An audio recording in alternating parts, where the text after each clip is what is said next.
Terima kasih saudara, Anda masih bersama kami. Saudara, kecelakaan maut kembali terjadi di ruas tol Surabaya-Ngawi. 2 penumpang minibus tewas dan 6 orang terluka dalam kecelakaan di Jalan Tol Ngawi, kilometer 557 Desa Watulalang. Minibus berisi 1 keluarga menabrak belakang truk karena pengemudinya diduga mengantuk. Kecelakaan ini terjadi di Jalan Tol Ngawi, tepatnya di KM 577 Desa Watulalang, Kecamatan Kabupaten Ngawi, Senin pagi. Minibus mengangkut 7 orang dalam satu keluarga asal Sumeneb. Ringsek hingga tak terbentuk setelah menabrak truk dari belakang. Petugas yang tiba di lokasi mengevakuasi korban ke rumah sakit.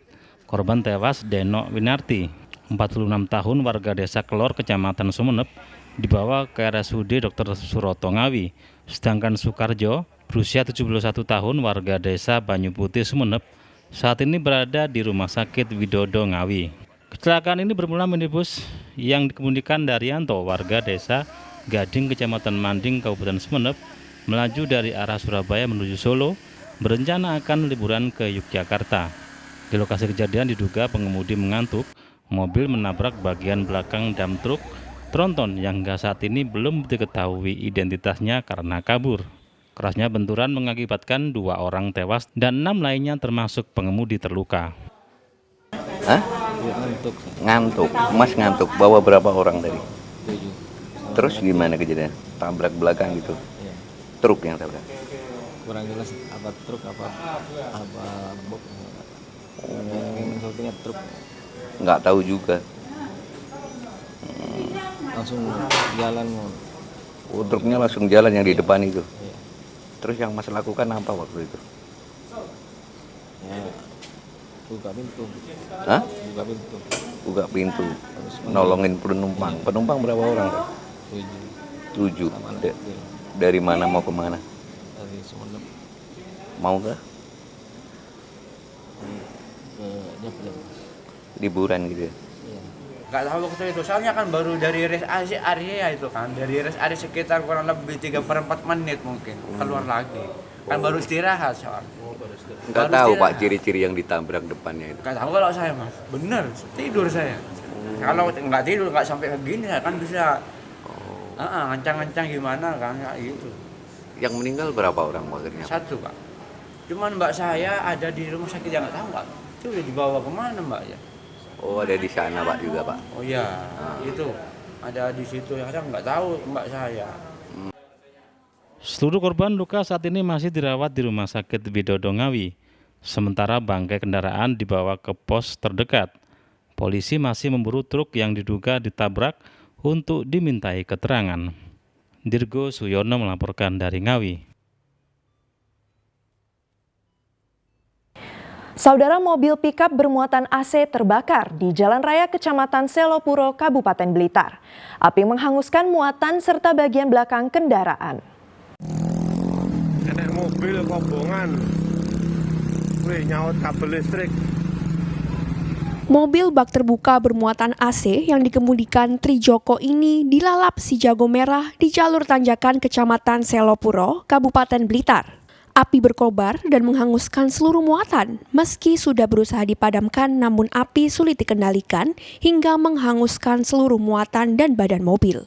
Menurut sopir, kejadian bermula saat mobil melaju dari Malang menuju Kediri. Setibanya di tanjakan Selopuro, tiba-tiba ada pengguna jalan lain memberitahu bahwa di bak belakang muncul api. Kita sendiri juga nggak tahu sebab terjadinya api tadi dari mana, kita nggak tahu. Tahu-tahu ya kebetulan rekan saya tadi kita habis makan siang terus Pak golek rokok Pak, kita rencana mau beli rokok, terus yang ditanjakan ini tadi mobil belakang kok klakson. Saya lihat spion kanan udah nggak kelihatan, api sudah membesar, makanya saya langsung berhenti dan api sudah nggak bisa dikendalikan lagi. Saya minta tolong bantuan warga, aparnya kendaraan saya buat untuk memadamkan juga nggak ngatasi. Bahkan saya pinjam apar dari Pertamini, api segitu gedenya saya terobos, saya semprot juga nggak ngatasi. Akibat kejadian ini, pemilik kendaraan merugi ratusan juta rupiah. Nur Ramadan melaporkan dari Blitar. Saudara, ribuan atlet KONI di Kabupaten Blitar berunjuk rasa di kantor pemerintah kabupaten. Mereka menuntut pencairan dana pembinaan dan hadiah bagi atlet berprestasi yang pernah dijanjikan Bupati.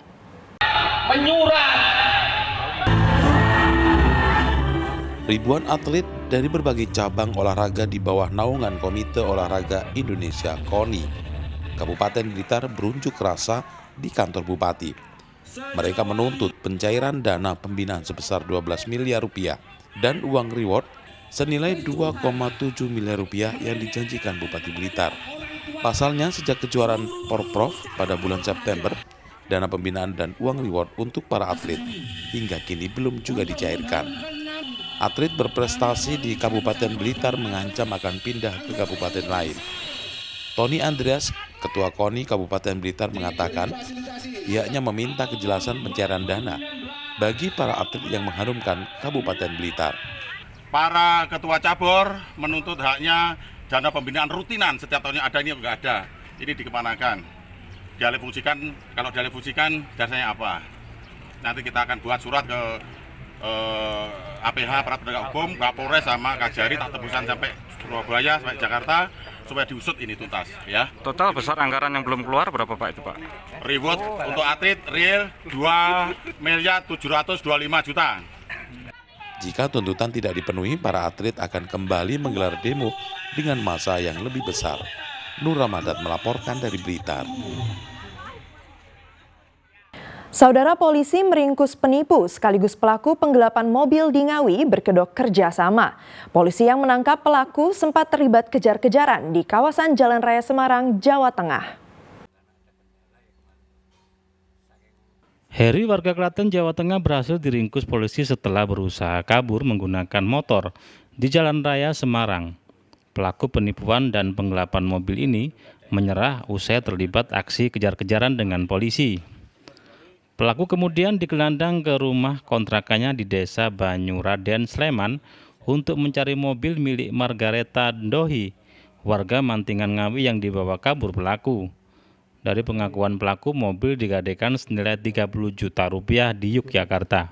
Aksi penipuan berkedok kerjasama ini bermula dari pelaku yang tak kunjung membayar uang sewa mobil seperti yang dijanjikan.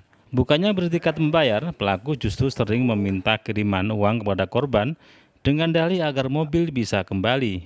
Korban yang kesal akhirnya melaporkan pelaku ke polisi. Dan tidak bisa dihubungi lagi. Berapa dikirim? Yang terakhir itu 2 juta, karena dia bilang saya mau antar Sabtu, sumpah demi Allah saya antar nanti mobilnya gitu. Ternyata nggak diantar, saya WA lagi centang 1 HP-nya, diblok gitu. Akhirnya ya satu-satunya jalan untuk mobil saya kembali, saya lapor polisi Pak. Terus saya dibantu sama Pak Polisi, ketemu dia diketemukan Pak Herinya di Semarang, mobilnya digadein di Jogja, terus diambil sama Pak Polisi Pak, dibawa ke Polres Ngawi. Gimana perasaan Ibu sekarang? Alhamdulillah, saya terima kasih banget sama Pak Polisi, udah bantu saya Pak. Memang sulitnya menangkap tersangka penipuan dan penggelapan itu beda dengan kasus-kasus yang lain, karena orangnya pasti sangat licin, dan memang betul bahwa sampai ke mendekati sasaran atau rumah tersangka, ini tersangka sangat peka. Jadi dengan kehadiran orang yang tidak dikenal, tersangka juga mencium bahwa itu seorang polisi, sehingga tersangka sempat melarikan diri membawa sepeda motor. Namun demikian tim kita juga sudah mengantisipasi bagaimana jika tersangka lari, dan akhirnya dikejar, sempat kejar-kejaran di jalan raya antara sepeda motor dan tim kami, tim Tiger Polres Ngawi, dan di satu perempatan lampu merah bisa ditangkap dan dibawa ke Polres Ngawi. Pelaku berikut barang bukti mobil dibawa ke kantor Polres Ngawi. Hingga kini petugas masih mengembangkan kasus penipuan berkedok kerjasama itu, karena diduga masih banyak korban lainnya yang belum melapor. Dirgo Suyono melaporkan dari Ngawi.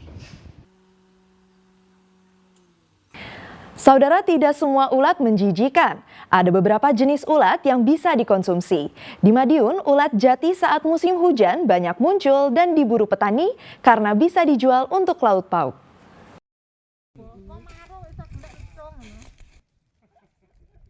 Sudah jadi tradisi di musim penghujan seperti saat ini, para petani dan warga di desa Sirapan Madiun yang tinggal di pinggir hutan mencari ulat jati atau endoklita. Mencari entung atau ulat ini cukup mudah karena ulat daun jati ini banyak ditemukan di tumbukan daun kering yang jatuh di tanah. Dalam sehari mereka bisa mendapat ulat jati hingga 5 gelas. Selain dikonsumsi sendiri, sebagian lagi dijual. 1 gelas ulat jati dijual seharga Rp15.000. Tanam padi. Berarti ini lagi nganggur ya? Iya, dari pulang tadi. Itu cari entung ini musiman atau seperti apa? Iya, musiman.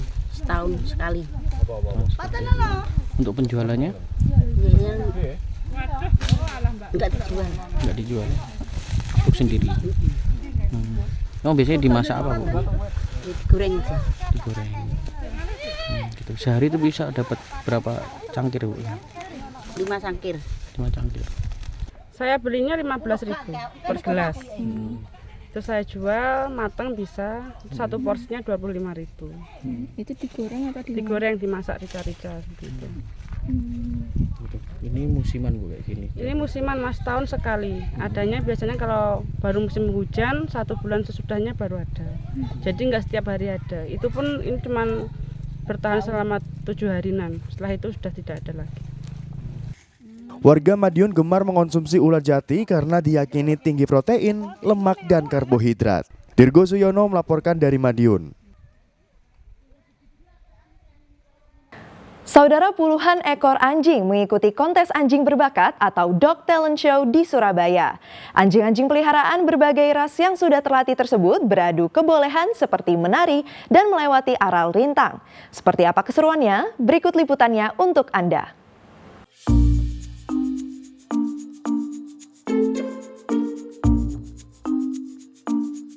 Sebanyak 84 ekor anjing dari berbagai ras unjuk kebolehan dalam kontes anjing berbakat atau Dog Talent Show di Surabaya pada Minggu sore. Anjing-anjing pintar dengan ukuran mini seperti Yorkshire, Pekin Frise, serta Poodle beradu kelincahan dalam menari serta berinteraksi mengikuti perintah pelatih.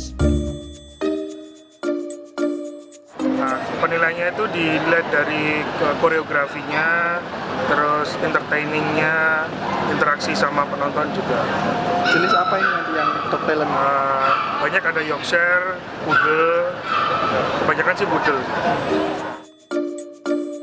Selain lomba menari, juga digelar lomba ketangkasan aral lintang. Tak jarang beberapa ekor anjing salah melewati urutan rintangan, bahkan ada yang ngambek tak mau ikut lomba.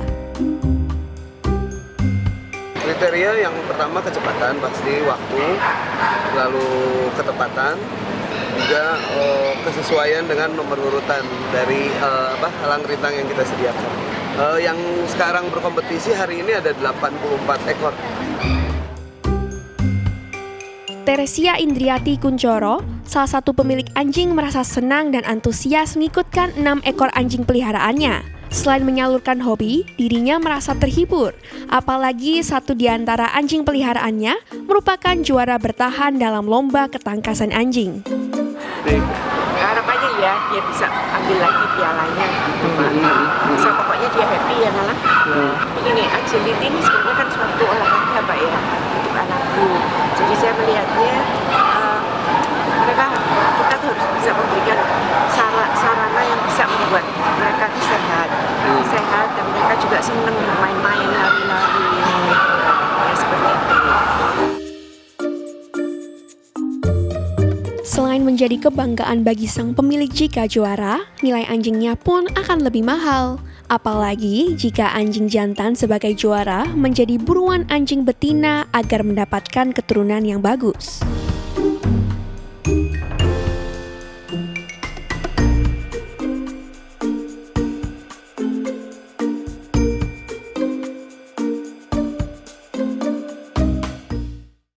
Saudara, sempat vakum selama 3 tahun akibat pandemi, Banyuwangi Beach Jazz Festival 2023 kembali digelar di Pantai Bum, Banyuwangi. Ribuan penonton terpukau dan ikut larut bernyanyi dengan para penampil seperti Yovie and Nuno, Gina Indrawati, dan Nadine Amizah.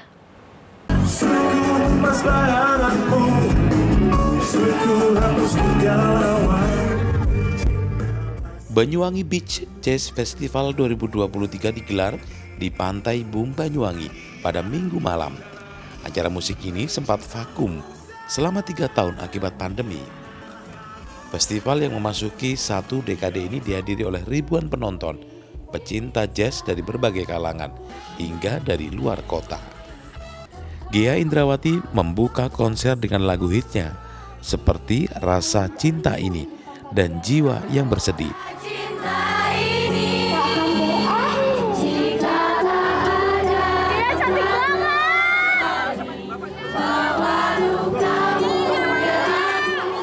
Kemudian dilanjut penampilan kedua Nadine Amizah dengan lagu andalan seperti Berpayung Tuhan dan Taruh.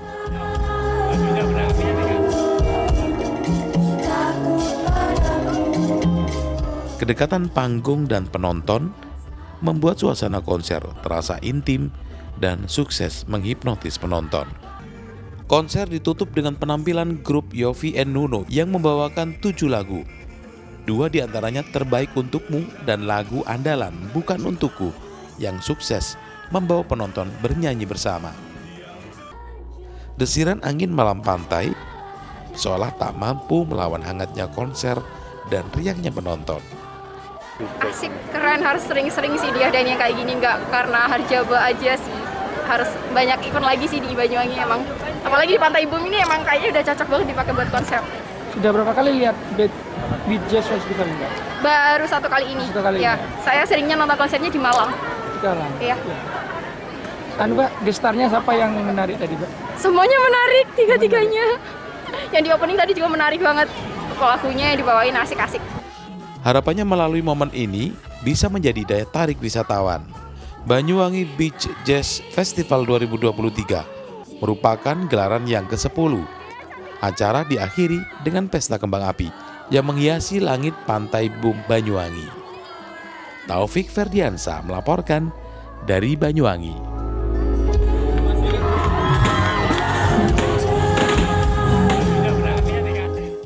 Dan saudara, informasi tadi sekaligus menjadi akhir perjumpaan kita dalam Liputan 6 SCTV Daerah Jawa Timur kali ini.